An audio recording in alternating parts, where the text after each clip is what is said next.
Who will be the next 5,000-yard quarterback? I'm Gabe with Franchise Tagged, and this is kind of rounding out my little mini series of videos on certain milestones.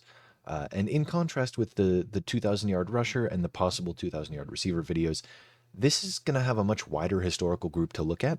This is a mark that I can confidently say will most likely be hit this year, if not next year, barring any major occurrences in the league. As I said, there's a big history of 5,000-yard passers. There have been 15, which is near double of any of the 2,000-yard rushers, and the receivers over, I believe my mark was 1,750 for them.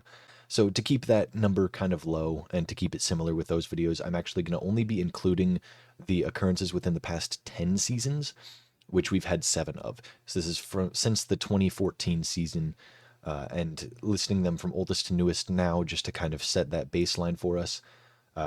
It is as follows. In 2016, Drew Brees threw for 5,208 yards.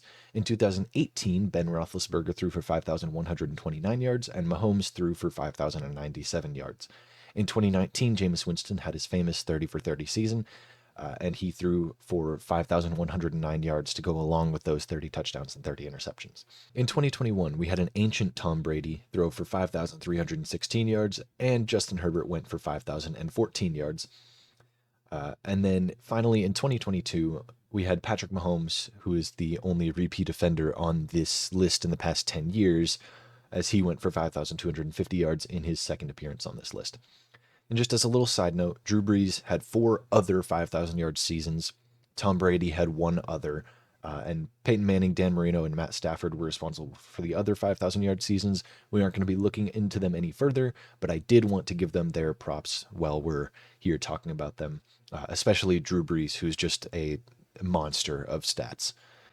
Keeping with the structure of these milestone videos, we'll go ahead and look at the situations that these quarterbacks were in. Specifically, this one will be around the skill position players, your receivers, your tight ends, sometimes your running backs if there's a big receiving upside with them. And then we're going to look for players in similar situations this year that I think can kind of crack the 5,000-yard mark. It's very, like I said, very similar with how we've done with the rushers and the receivers. So in 2016, Drew Brees had Michael Thomas, Brandon Cooks, and Willie Snead as his top receiving options. Michael Thomas and Brandon Cooks cracked 1,000 yards each, and Snead had over 800. This is a very solid receiving room, but Michael Thomas was notably a rookie this season when Brees had 5,000, and he hadn't had any of his Pro Bowls or All Pros yet, but those would start the very next year. So he was already a very good receiver as a rookie and would go on to be one of the better receivers of the late 2010s. Overall, a solid receiving room, but I wouldn't say that they carried Drew Brees to this by any means, especially with his history of 5,000-yard seasons. Then in 2018, Ben Roethlisberger had Antonio Brown and Juju Smith-Schuster, both of which have had their falls from grace, but both of which were Pro Bowlers in 2018, the year that Roethlisberger threw for 5K. And then James Conner is notably not a receiving back anymore, but he had almost 500 yards receiving and was also a Pro Bowler. And both tight ends, Jesse James and Vance McDonald, had solid years. They combined for over 1,000 yards, one with 400, one with 600.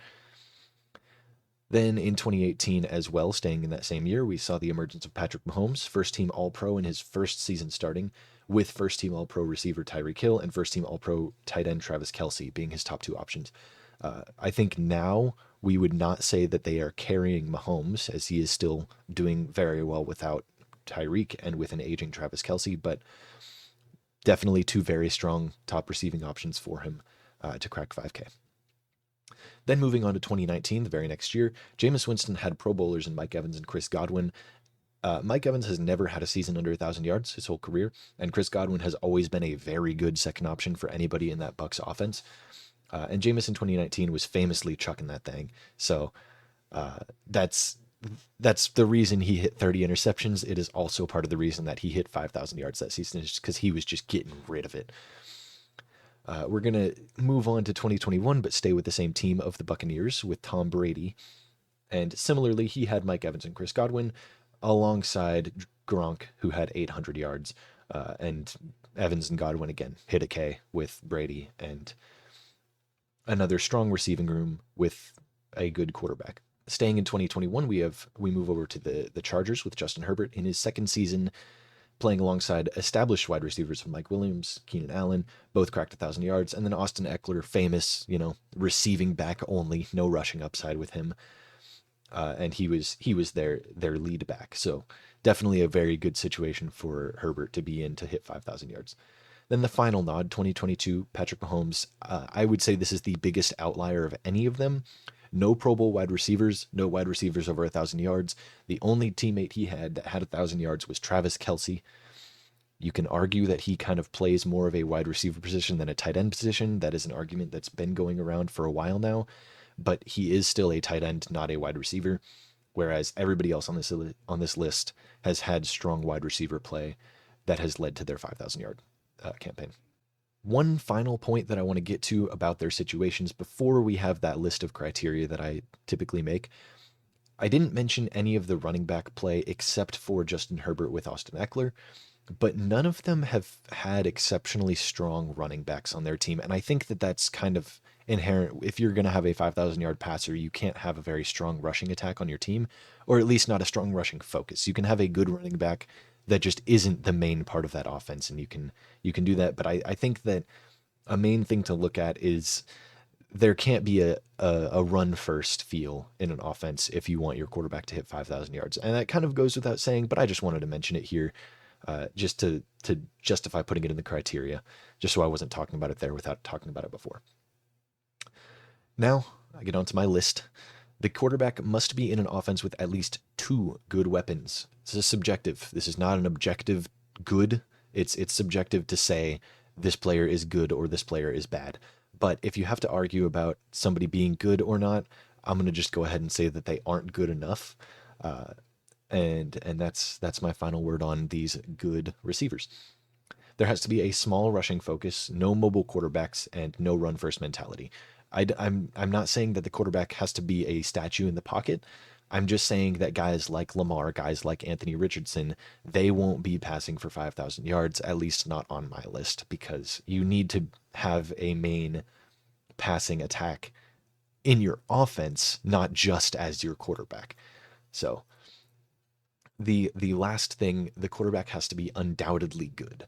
Another subjective thing here, sure, but nobody on the list of quarterbacks to hit 5,000 yards was surprising. Everybody had been in MVP talks at some point in their career. And if I want it to be like if I saw a list of MVP candidates from a given year and this QB is on it, I want it to not be an outlier, if that makes sense. So there are a lot of quarterbacks that fit those criteria. It's a passing league, in case you didn't know it. And so I'm not going to be listing off every single quarterback that fits that criteria and saying this guy should pass for 5,000 this year. I'm just going to pick my top 3 or 4 and go from there. And then I want everybody to let me know down in the comments who I didn't say that you think could. And I will let you know if I agree. If I disagree, I'll give you some thoughts on that. I just don't want to have this video be like a 30-minute long video going over every single quarterback and why they could throw for 5,000 yards. So the first name I want to talk about is Joe Burrow. There is a serious lack of run focus, especially losing Joe Mixon in the offseason, and then having Jamar Chase, having T. Higgins, and even I'm going to throw in Jermaine Burton as a talented receiver that they've added through the draft. The weapons are in place as long as T. Higgins is still there in Cincy, and Joe Burrow does need to stay healthy. So there's a couple caveats with this, especially the T. Higgins situation. But if everything stays good and T. Higgins stays in Cincinnati, then it's very possible for Joe Burrow to do this. Next up is going to be C.J. Stroud. I think he could very well mirror Justin Herbert's sophomore 5,000 yard campaign. And then adding Stephon Diggs in the offseason, it's very clear that they're leaning into a passing focus on their offense. I know with Joe Burrow, I mentioned losing Joe Mixon meant that they were moving away from a run focus, and the Texans added Joe Mixon. But I do think that he is at a point in his career where he's not going to be like a top 5 running back in the league. And I don't think that them adding Joe Mixon means that they're going to be a running focused team. So I'm not super worried about it. Next up on the list, I've got Patrick Mahomes. He's always a threat because he's done it twice before, and he did it this last time without any supremely talented wide receiver options, and his receiving room is only getting better with time. So I can't make a list without mentioning Mahomes. That's basically all I've got to say about him. Then I'm getting into these last 2 that I've got. They may be a little bit questionable, but they're guys that I wanted to mention specifically. Again, I'm leaving some names off, but the guys that I'm talking about right now are just the ones that I really want to mention and talk about. It doesn't mean that they are the five most likely to do it or anything like that. And with that preface, I'm talking about Tua. He's pushing that line of being an undoubtedly good quarterback, but my justifier in that criteria was being in the MVP race, and he was very well in it last season. So that's why I'm kind of putting him in here and saying that yes, he is undoubtedly good. And another thing, he led the league in passing yards last year. He's got a very talented receiving room with Tyreek Hill, with Jalen Waddle, and then with his running backs who can do anything with the ball in their hands, including just catching it and running. And then the last name I want to mention, again, not because I think it's super likely, but just because I want to talk about it, is Caleb Williams.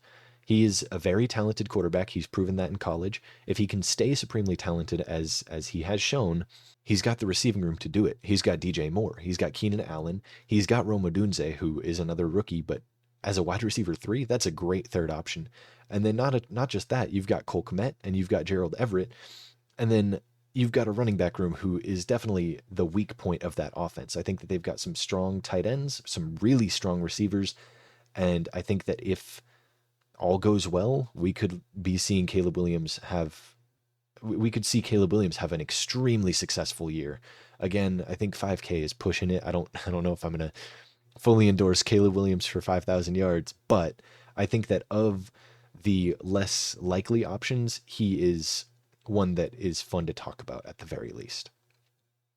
And then just to reiterate, I did leave names off, and these five names that I've talked about are not the five most likely to do it. Some of them are the most likely, but some of them, Caleb Williams, Tua, I don't think are the most likely to crack 5,000.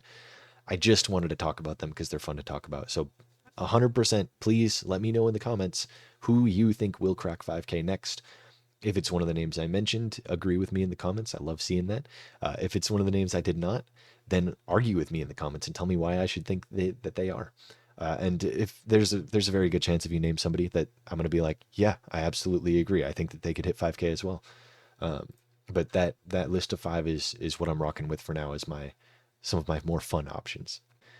As with all of these episodes in this little mini series, definitely let me know your thoughts down in the comments below, and give me some other topics that you'd like me to talk about, kind of in this similar way. Some other fun topics to dive into.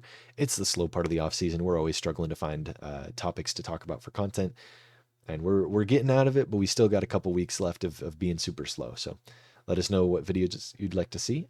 Hit subscribe, stick around, hit the like button, all those things. Drop a comment, and I will see you guys in about a week. Deuces.